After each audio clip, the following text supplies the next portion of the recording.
Now we'll discuss about population and population attributes. Then first we define what is population, then we discuss population attributes.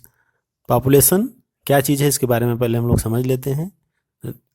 तो individuals of any species live in groups in A well defined geographical area, share और compete for similar resources, potentially interbreed and दस constitute ए population.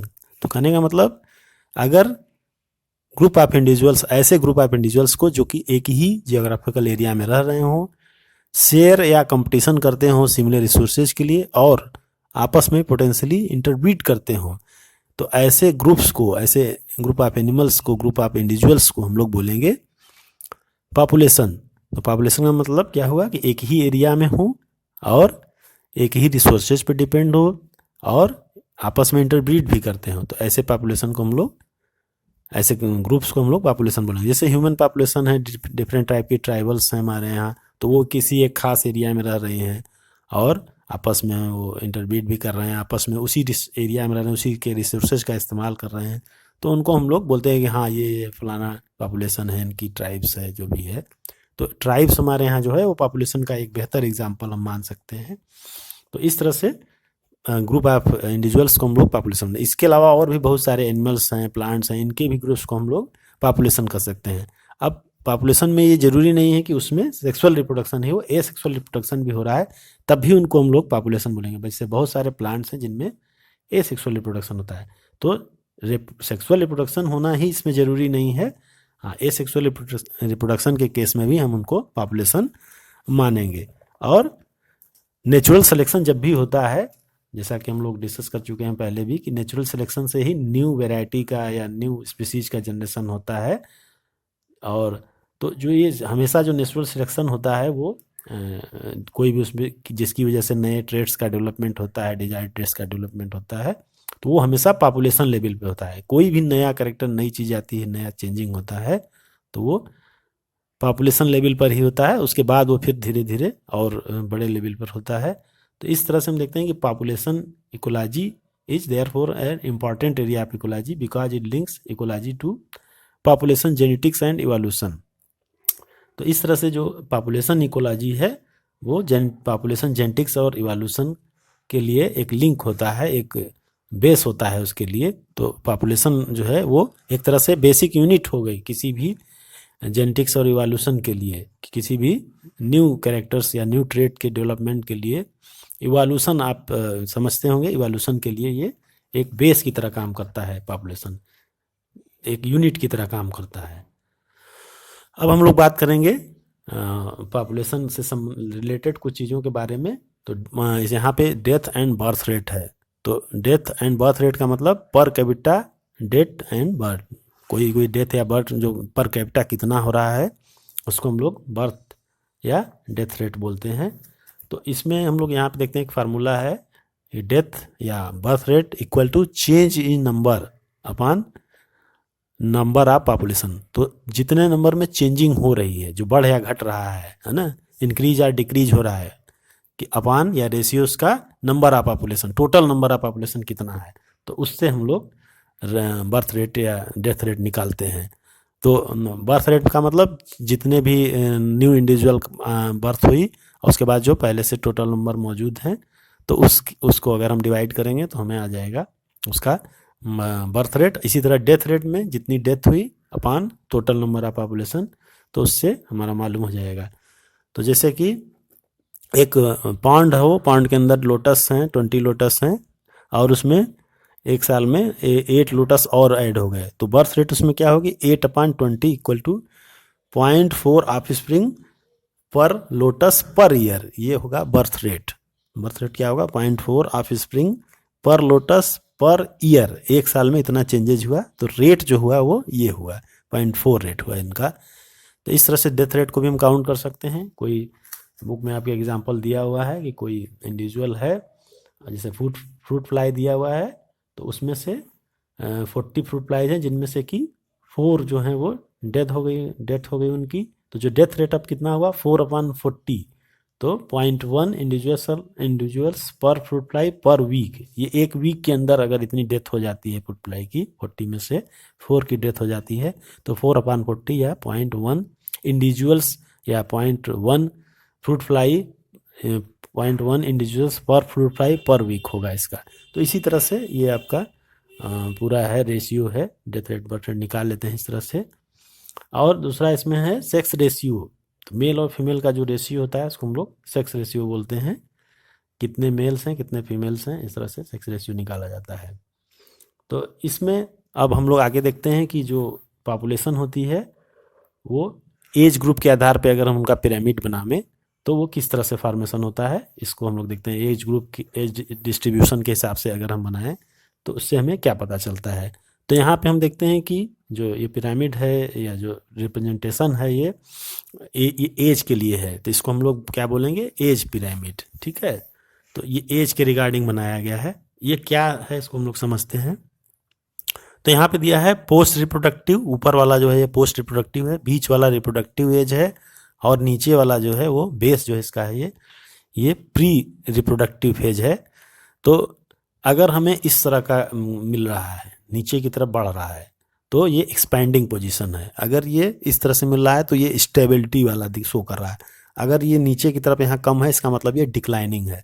लेकिन आपको इसमें ध्यान ये देना है कि नीचे वाला जो पोर्शन है वो प्री रिप्रोडक्टिव है, यानी प्यूबर्टी से पहले की एज है, चाइल्ड एज कह सकते हैं। और बीच वाला जो पीरियड है वो रिप्रोडक्टिव फेज है, जिसमें वास्तव में रिप्रोडक्शन हो रहा है और इंडिविजुअल्स के नंबर बढ़ रहे हैं। और पोस्ट रिप्रोडक्शन, जब रिप्रोडक्शन नहीं होने लायक, जब इंडिविजुअल्स में रिप्रोडक्शन पावर ख़त्म हो जाती है, तो उस एज का ये ग्रुप है। तो अगर कोई पिरामिड हमने बनाया तो इसमें इतने इंडिविजुअल्स जो हैं वो पोस्ट रिप्रोडक्टिव हैं, बीच वाले रिप्रोडक्टिव फेज है और नीचे वाला प्री रिप्रोडक्टिव है। मैंने आप आगे चल करके ये फिर रिप्रोडक्शन लायक हो जाएंगे तो रिप्रोडक्शन करेंगे।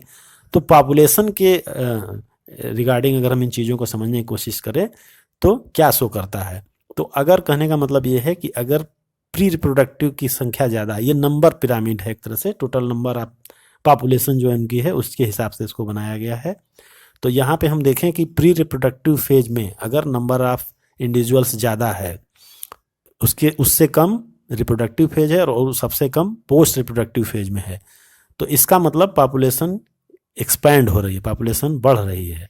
हमेशा प्री रिप्रोडक्टिव में अगर संख्या ज़्यादा है तो इसका मतलब एक्सपैंडिंग पोजीशन में है। जैसे इस समय हमारे देश की जो पॉपुलेशन है वो एक्सपैंडिंग मोड में है, या काफ़ी समय से एक्सपैंडिंग स्टेज में ही है। क्यों है? क्योंकि जो बच्चे हैं उनकी संख्या ज़्यादा है और उससे जो एडल्ट हैं उनकी संख्या थोड़ी कम है उनसे, और जो ओल्ड एज के लोग हैं उनकी संख्या उनसे और कम है। तो इस तरह से ये क्या होगा कि ये पॉपुलेशन एक्सपैंड हो रही है। जितने ज़्यादा बच्चे होंगे उतने ज़्यादा आगे चल के फिर वो पॉपुलेशन बढ़ेगी। तो इस तरह से ये एक्सपैंडिंग मोड में है आपका पूरा ये चीज़। और दूसरा वाला अगर हम पिरामिड देखें तो यहाँ क्या होता है, दूसरे वाले पिरामिड में हम देख रहे हैं कि जो प्री रिप्रोडक्टिव फेज है और रिप्रोडक्टिव फेज है दोनों सिमिलर हैं। इसका मतलब क्या है कि जितने प्री रिप्रोडक्टिव फेज में हैं वही बाद में रिप्रोडक्टिव फेज में आ जाएंगे, यानी आगे इनमें नंबर ग्रोथ होने का कोई चांस नहीं है। और ऊपर की तरफ तो ये कम है ही पोस्ट रिप्रोडक्टिव फेज में। तो ये पॉपुलेशन की स्टेबिलिटी है। यहाँ पर नंबर ऑफ पॉपुलेशन इंक्रीज नहीं होगा, पॉपुलेशन साइज इंक्रीज नहीं होगा। क्यों नहीं होगा? क्योंकि जितना इंडिविजुअल यहाँ है उतने ही यहाँ है, तो फ्यूचर में भी उतने ही रहेंगे। तो ये हमेशा कांस्टेंट रहेगा, जितना पॉपुलेशन है वो कांस्टेंट मोड में रहेगा, वो बढ़ेगा नहीं। यहाँ पे जबकि बढ़ रहा था, क्योंकि यहाँ नीचे वाली फेज जब इस फेज में आएगी तो इनकी संख्या ज़्यादा हो जाएगी। अब यहाँ पे देखते हैं, ये डिक्लाइनिंग फेज है। डिक्लाइनिंग क्यों है? क्योंकि यहाँ पे जो प्री रिप्रोडक्टिव फेज है उसमें नंबर कम है। अब बाद में जब ये एडल्ट होंगे तो इनकी संख्या भी उतनी ही रहेगी, यानी कम होगी। तो ये डिक्लाइनिंग पॉपुलेशन को शो कर रहा है। तो ये तीनों जो पिरामिड्स हैं ये शो कर रहे हैं पॉपुलेशन में पॉपुलेशन एक्सपैंड हो रही है, या पॉपुलेशन स्टेबल है, या पॉपुलेशन डिक्लाइनिंग फेज में है। तो इस तरह से जैसे बच्चे अगर कम पैदा होंगे तो फिर ये डिक्लाइनिंग फेज है। जैसे चाइना में किया गया कि वहाँ पे 1 चाइल्ड पॉलिसी अडॉप्ट की गई, तो जब वहाँ पे ये फेज आपका कम हो गया। जब ये फेज कम हो गया तो उसका रिजल्ट क्या होगा कि आने वाले समय में ये वाली फेज भी उनकी श्रिंक कर जाएगी। तो इस तरह से वहाँ पे एक तरह से डिक्लाइनिंग फेज आया था। हालांकि अब चेंजेज हुआ है वहाँ पे थोड़ा सा, लेकिन चाइना में अगर पिछले सालों का रिकॉर्ड देखें तो यही आपको स्थिति दिखाई देगी, डिक्लाइनिंग फेज है। और भी बहुत सारे कंट्रीज हैं जहाँ पे इस तरह की स्थिति दिखाई देती है। वहाँ कहीं कहीं पे ऐसा है कि वहाँ पॉपुलेशन डिक्लाइन हुई है। तो इस तरह से हम अगर पूरा देखें तो ये एक्सपेंडिंग मोड है, ये स्टेबल मोड है, ये डिक्लाइनिंग मोड है। ये किसके रिस्पेक्ट में है? पॉपुलेशन के रिस्पेक्ट में। और पॉपुलेशन, नंबर ऑफ पॉपुलेशन या साइज ऑफ पॉपुलेशन आप कह सकते हैं इसको, या फिर इसको हम लोग पॉपुलेशन डेंसिटी भी कह सकते हैं एक तरह से। हालांकि पॉपुलेशन डेंसिटी एक डिफरेंट चीज़ है, उसके बारे में हम लोग आगे डिस्कस करेंगे। तो size of population tells us a lot about it's status in the habitat.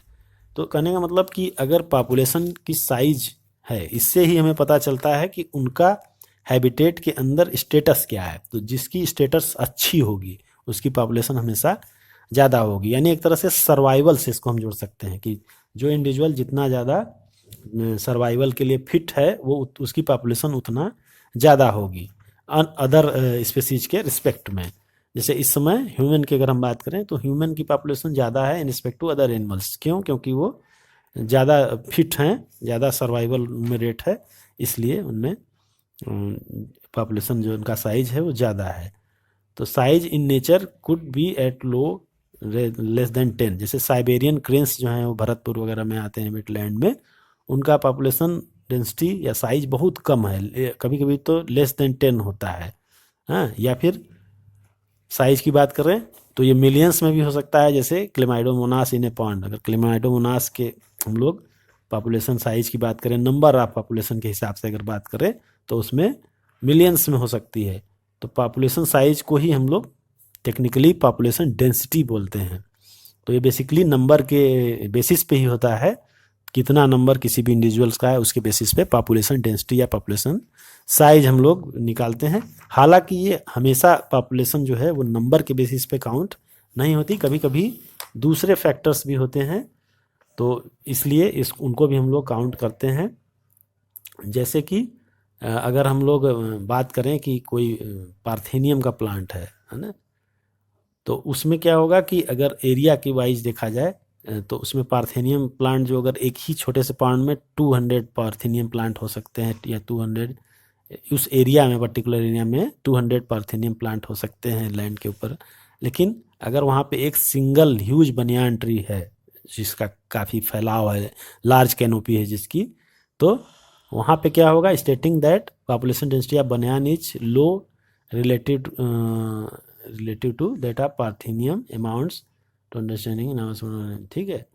तो लेकिन यहाँ पे क्या होगा, हम लोग देखते हैं कि अगर पार्थेनियम और बनियान ट्री में अगर हम लोग नंबर की बात करें, नंबर के हिसाब से डेंसिटी की बात करेंगे, तब क्या होगा? तब तो बनियान ट्री एक ही होगा और वो 200 है।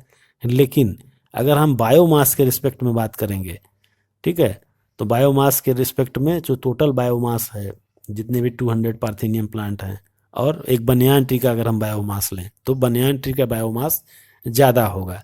तो यहाँ पे क्या होगा? यहाँ पे फिर हम उसको बायोमास के रिस्पेक्ट में काउंट करेंगे पॉपुलेशन डेंसिटी को, न कि नंबर पे, नंबर ऑफ इंडिविजुअल्स के बेसिस पे। तो ज़रूरी नहीं है कि हर जगह हम नंबर को ही काउंट करें, कई जगह हम लोग बायोमास को भी काउंट करते हैं और उसके हिसाब से हम लोग ग्राफ प्लाट करते हैं, चीज़ों को अंडरस्टूड करते हैं। तो इस तरह से नंबर हमेशा अवेलेबल नहीं है, कुछ जगहों पर है। जैसे कि अगर एक एग्जांपल लें तो नंबर हर जगह हम काउंट कर भी नहीं सकते हैं। जैसे कि एक लैब के अंदर बहुत सारे बैक्टीरिया किसी पेट्री डिश में मौजूद हैं, तो वहाँ हम नंबर उनका काउंट ही नहीं कर सकते हैं कि कितना है। तो हर जगह नंबर अवेलेबल नहीं है। और कई बार क्या होता है कि हम लोग पूरे एक एक इंडिविजुअल, बहुत अगर नंबर बहुत ज़्यादा नंबर है तो हम लोग पूरा फुल काउंट नहीं करते हैं। फिर हम लोग क्या करते हैं? डेंसिटी कैलकुलेट करते हैं। तो एक पर्टिकुलर एरिया में कितना पॉपुलेशन है उसी को हम लोग काउंट करके टोटल हम लोग अंदाज़ा लगा लेते हैं कि हाँ इसमें इतना टोटल नंबर होगा। तो पूरा हम लोग हमेशा हर चीज़ काउंट करें एक एक चीज़, ये ज़रूरी नहीं है। कई बार हम लोग एक पर्टिकुलर एरिया में कुछ काउंट कर लेते हैं कि हाँ इतने नंबर हैं तो टोटल एरिया में इतने होंगे। जैसे टाइगर वगैरह सेंचुरी में क्या होता है, वहाँ पे भी एक एक टाइगर को पकड़ करके उनको नंबर काउंट नहीं किया जाता कि हाँ उनको पकड़ा और लाइन से खड़ा करके काउंट कर लिया, ऐसा नहीं होता है। वहाँ पे भी उनके जो पग मार्क्स और फीकल पैलेट्स वगैरह होते हैं, उन्हीं को काउंट करके देख करके एक अंदाज़ा लगाया जा सकता है कि कितने इनके नंबर हैं, क्योंकि ये पॉसिबल नहीं है कि आप एक हर टाइगर या लायन को पकड़ करके खड़े करें और उसके बाद उनको काउंट करें। तो अलग अलग मेथड्स होते हैं उनको काउंट करने के। तो कुल मिला के दो चीज़ें हमने देखी कि एक तो नंबर, मेन तो नंबर ही होता है, नंबर के बेसिस पे किसी पॉपुलेशन को हम लोग काउंट करते हैं, डेंसिटी को काउंट करते हैं, पॉपुलेशन साइज को काउंट करते हैं। लेकिन कई बार अदर थिंग्स भी होती है, डेंसिटी होती है, मैंने एक पर्टिकुलर एरिया में हम लोग रेशियो निकालते हैं कि हाँ इतना यहाँ पे है तो टोटल इतना होगा। तो इस तरह से हम लोग पॉपुलेशन के बारे में डिस्कस कर चुके हैं। अब हम लोग पॉपुलेशन ग्रोथ के बारे में, डिफरेंट टाइप के फैक्टर्स उनके बारे में डिस्कस करेंगे।